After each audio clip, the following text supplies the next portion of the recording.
Thank you. Okay, so Caledonia Mining, we're a Zimbabwean gold producer.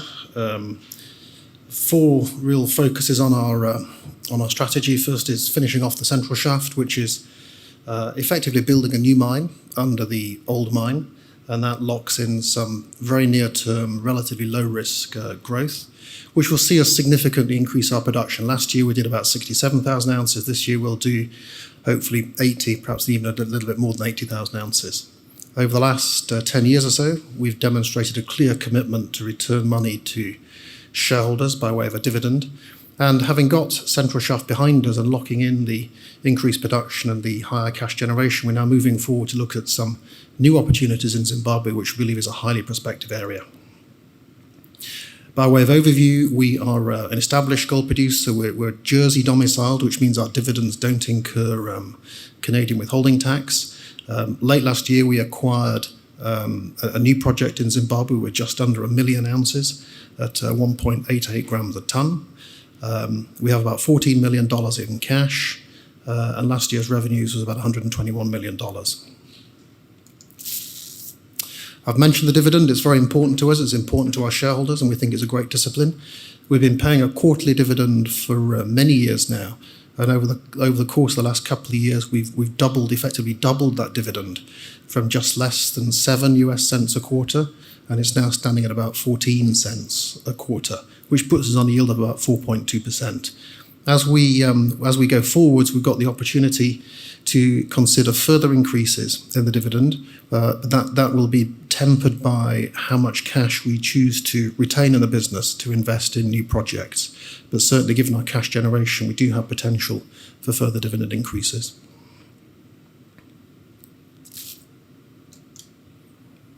Operating in a country as challenging as Zimbabwe, we do take our ESG responsibilities very seriously. Environmentally, we think we adhere to the highest standards in terms of governance. As an SEC registered New York listed company, our governance we think is absolutely up there.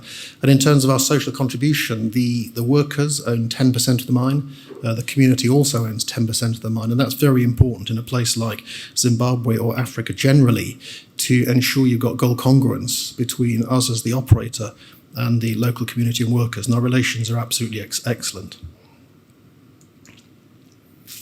Just focusing on the central shaft, which is really what's been keeping us busy over the last few years. We've got a video here which shows the central shaft. It goes from surface to 1,200 meters below surface. It's a 6-meter diameter 4-compartment shaft. It cost about $70 million, and it handles men, materials, ore, and waste. It was commissioned in March last year, and is now fully engaged hoisting development waste as we connect the shaft bottom to the mining areas, which now means that our other operating shaft, number 4 shaft, it can now completely focus on hoisting ore, and that stands behind our strong production in Q1, where we did nearly 20,000 ounces. And this is a sort of diagrammatical representation of the mining area. It's about 3 kilometers from left to right. And what you see here, in green, that is the infrastructure that we inherited when we bought this mine off Kinross in 2006. So number 4 shaft goes down to 750 meters with horizontal development on 3 levels, but you can see this mine's been operating since 1907, and so those dark grey areas represent areas that are stoped out, and so that infrastructure really doesn't give you access to areas that contain much in the way of mineralisation. So recognising that, the central shaft goes down in the middle of the mining area to 1,200 metres, and now we're engaged in doing the horizontal development on 3 levels in 2 directions, which gives us access to the deeper ore bodies, but also provides us access for deeper level exploration.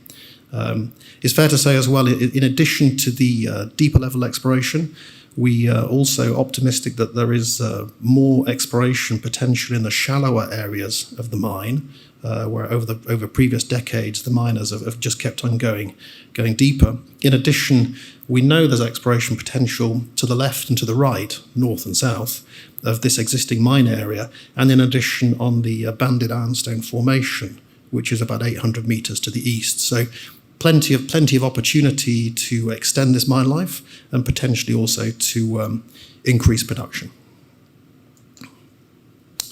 Electricity is the only significant operating difficulty in Zimbabwe, along with much of sub-Saharan Africa. It is short of electricity. So recognizing that, we are very close now to commissioning our first phase of a solar project, a $14 million, 12 megawatt solar project, which should be operational in late June, early July, and that will provide about 27% of Blanket's average daily usage. We're already beginning to consider a further phase of solar, but having said that, we can manage perfectly happily using a combination of admittedly dirty grid power, which we rectify, diesel generators, and solar. So electricity is something that we feel we've got a good handle on. Looking at new opportunities, Zimbabwe is, for those who may not know it, is a very prospective place for gold, and it's historically very underexplored for reasons I probably don't need to explain. Over the last sort of 4 decades or so, it's not made itself particularly attractive as an investment destination. Historically, it's produced over 45 million ounces, and prior to 2000, it was producing more gold than Mali, Tanzania, Burkina Faso, the DRC, and Guinea. So it is a very prolific area. And what we do here is we just simply superimpose over the map of Zimbabwe, Burkina Faso on the same scale, and you can see how the gold deposits in Zimbabwe compared to the size of Burkina Faso, and it just gives you some sort of an easy sort of guidance as to what the potentiality is in Zimbabwe. So having said that, late last year we acquired the Mali Green property in the Midlands. We bought it for $4 million in cash. It's got a 43101 compliant inferred mineral resource of about 940,000 ounces at 1.88 grams a ton, open pittable.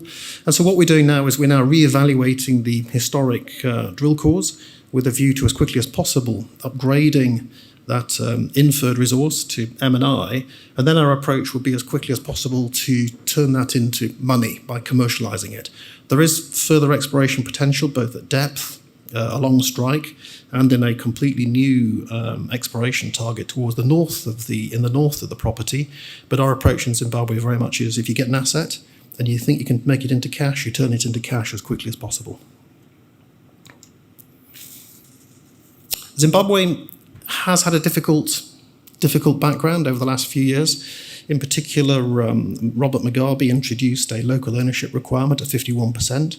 That was overturned by the new president, Mnangagwa, and then we took advantage of the eradication of that requirement to roll back our local ownership. So we own 64% of the mine. 16% is held by government, 10% by the workers, 10% by the community. We're very keen to keep the community and the workers in there, but it's quite likely we will re-engage with government with a view to buying out their 16%. The effective tax rate in Zimbabwe is relatively low. You get 100% capital allowances for capital investment, which is very generous. And whilst it's hard work, we don't encounter significant difficulties getting money out of the country. So we extract money by way of dividends, loan repayments, procurement fees, and management fees. And whilst it's hard work, we don't encounter significant difficulty externalizing the cash that we make. So in terms of outlook, target production this year is 80,000 ounces, and we're pretty much on that run rate right now. We've got a strong balance sheet with a commitment to returning cash to shareholders. As we grow the business, our cash generation improves, and we're very open to increasing the dividend further, whilst at the same time retaining cash to invest in new projects. And we think that Zimbabwe is rapidly becoming a more investable and recognized as such destination. In terms of our research will become available very shortly from Senkos, whom we've just appointed as our broker. Libram will also be commencing coverage very shortly, and information is available there. Thank you very much.